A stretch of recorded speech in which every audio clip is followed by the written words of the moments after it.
just once a day that I would pray for you. I'd go and misbehave just so you'd notice too. Sneaking looks up and down from across the room.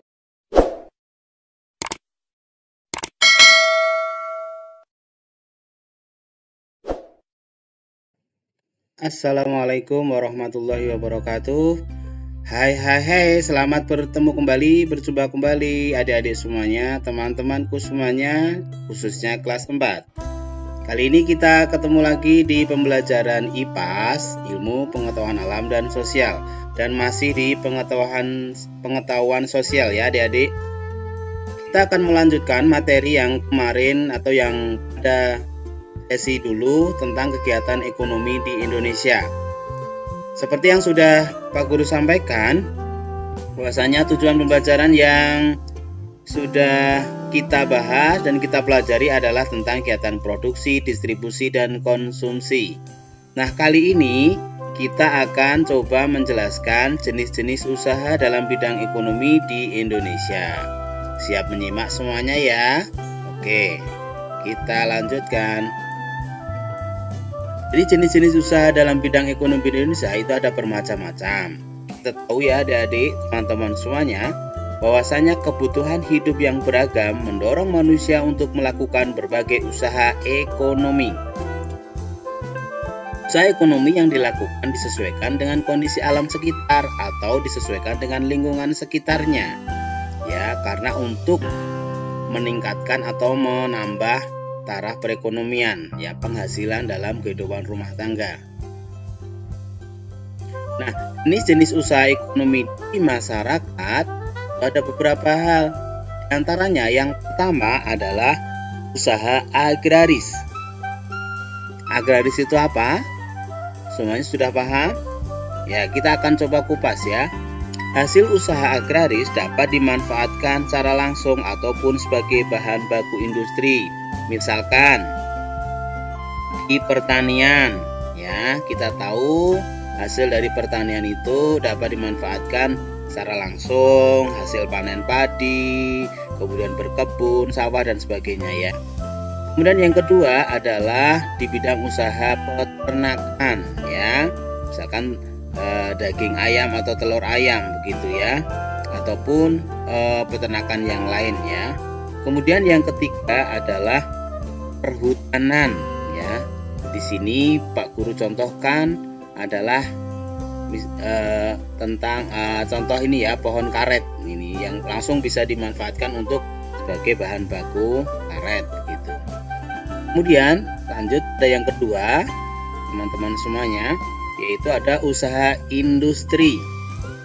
Usaha industri adalah mengolah bahan mentah dari usaha agraris untuk menjadi barang yang jadi dan siap digunakan oleh masyarakat.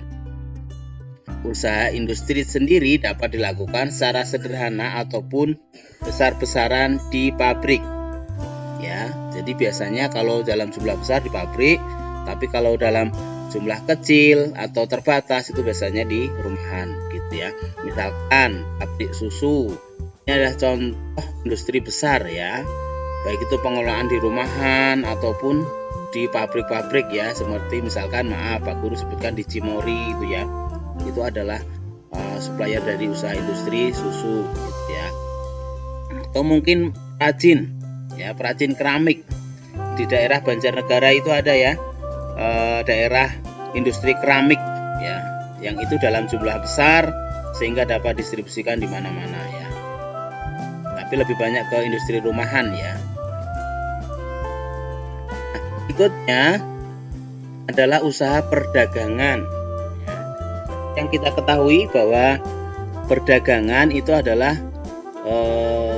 menjual dan membeli suatu barang ya, dimana pedagang itu membeli suatu barang atau jasa untuk kemudian dijual kembali dalam usaha perdagangan. Misalkan di sini Pak Guru contohkan usaha jasa di bidang transportasi. Ya, kita tahu ya, dan kita sangat mengenal banyak sekali jenis transportasi yang ada di Indonesia ya, baik itu darat, laut dan udara ya. Itu merupakan usaha bagian dari usaha perdagangan. Kemudian yang kedua, usaha perdagangan barang jual beli di warung. di kios, di toko, begitu ya. Ini langsung kepada konsumen atau pemakai. Nah, dari semuanya itu kita akan melanjutkan ke pengelolaan usaha ekonomi. Ya. Yang pertama, pengelolaan usaha secara perseorangan. Kelebihan dari usaha perseorangan yaitu usaha dapat dikembangkan sesuai keinginan. Kemudian keuntungan bisa dinikmati sendiri, serta pengambil keputusan itu cepat dilakukan ya, karena sifatnya perorangan, tidak melibatkan banyak orang.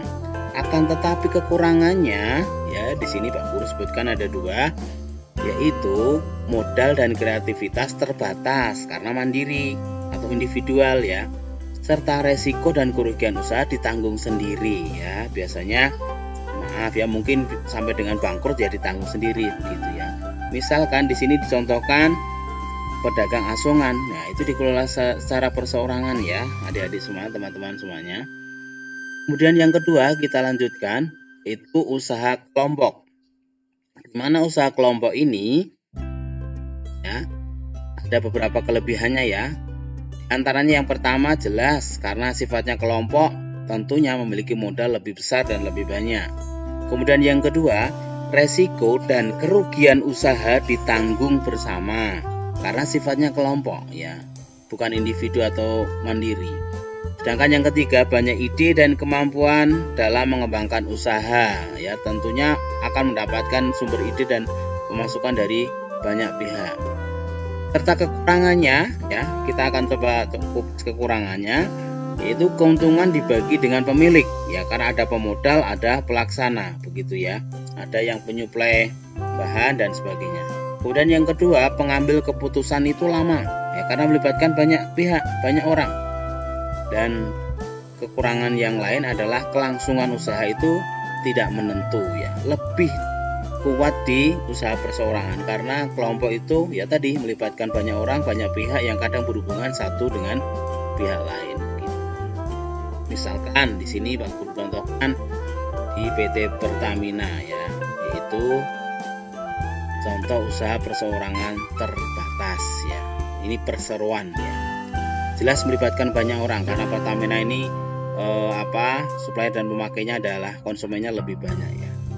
Baik, sementara itu untuk pembelajaran kita pada saat ini, jangan lupa untuk tetap like, komen, dan subscribe serta share atau berbagi kepada teman yang lain. Semoga bermanfaat di sekolah maupun di rumah. Sampai ketemu lagi di pembelajaran yang lain ya adik-adik, teman-teman semuanya. Sampai jumpa. Wassalamualaikum warahmatullahi wabarakatuh.